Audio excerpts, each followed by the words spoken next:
C'est avec beaucoup d'amertume, beaucoup un pincement au cœur que je m'exprime sur ce qui est appelé aujourd'hui le rapport de la honte, ce rapport du cours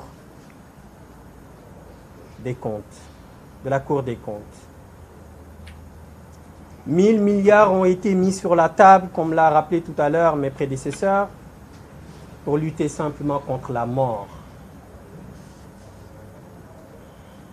pour sauver des Sénégalais, pour leur permettre de vivre, pour leur permettre de rester auprès de leurs enfants, pour leur permettre de rester auprès de leur famille. Et pendant ce temps, ces 1000 milliards qui étaient destinés à lutter contre la mort, certains ministres sans vergogne, sans scrupules, se sont servis comme de vulgaires malfrats. Mais cela ne nous étonne pas de ce régime. Avec un président de la République qui avait juré la main sur la Constitution qu'il n'allait jamais nommer son frère par décret. Quelques mois après, s'est dédié à nommer son frère et ce dernier a fait un massacre sur les contrats des ressources naturelles de ce pays. Avec un président de la République qui, depuis son accession au suffrage suprême, fait la promotion de la corruption, de l'injustice. Comme vous avez pu le constater, ce régime est rythmé par les scandales. La liste, elle est longue, comme l'autoroute Ila Touba. On ne saurait prendre le temps de lire, de vous donner la liste de tous les scandales qui ont été révélés lors de la gouvernance de Macky Sall.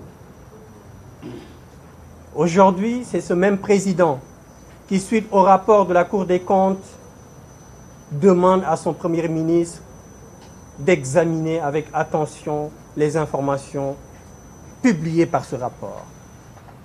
C'est ce même président qui demande à son Premier ministre d'examiner avec attention les recommandations des magistrats de la Cour des comptes. Au lieu de demander tout de suite l'autosaisine du procureur de la République, il essaie de gagner du temps, comme à son habitude, pour essayer de divertir, afin que le Sénégalais puisse passer à autre chose, en ayant entre-temps allumé des contre-feux. Mais nous lui disons que ce rapport est la goutte d'eau de trop.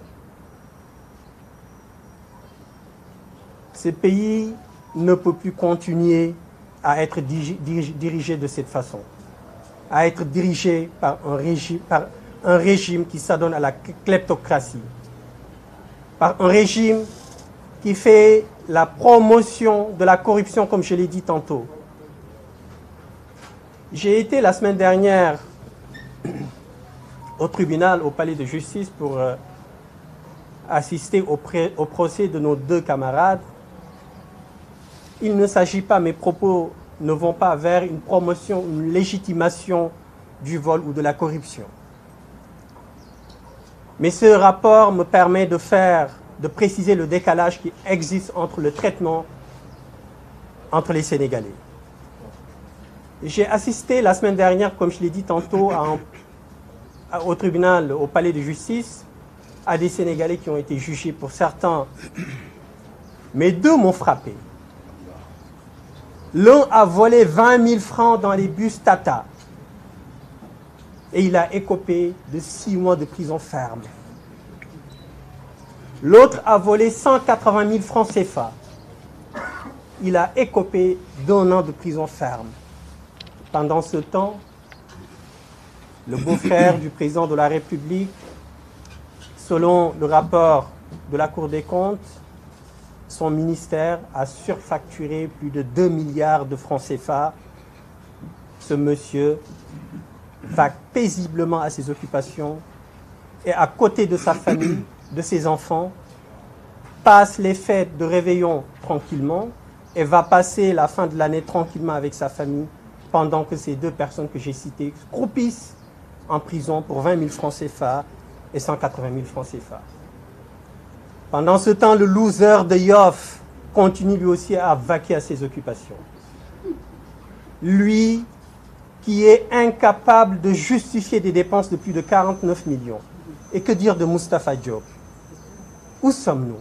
Sommes-nous dans une république ou bien dans une république bananière? Je pense plutôt que nous sommes dans une république bananière. Mais ce qui m'inquiète le plus, c'est qu'en fait le peuple a l'air groggy. J'ai l'impression que le peuple sénégalais est insensible à l'injustice. Il convient de rappeler que ce pays a été bâti sous le travail, sous l'endurance, sur la pugnacité, avec le don de soi de nos vénérés chefs religieux, Seydi Hadji Malick Sy, Serigne Touba Khadimou Rassoul, Baye Niass, Mame Limamou Laye. Tout le travail qu'ils ont fait, le président de la République est en train de les anéantir. Nos valeureux guides religieux qui ont passé toute leur vie à faire la promotion de la justice, de l'équité, des valeurs. Ce travail qu'ils ont fait est en train d'être abattu par le président de la République depuis 2012. Donc il est temps que ce peuple se réveille. Quand nous avions annoncé le concert de casserole au 31 décembre, certains esprits chétifs, se sont adonnés à un discours moralisateur sans fondement, en nous disant que c'est une occasion ou bien c'est tellement républicain qu'on ne peut et on ne doit rien faire. Nous leur rappelons que le président de la République depuis 2012 fait une adresse à la nation. Maintenant, c'est à la nation de lui adresser ce qu'il pense de sa gestion.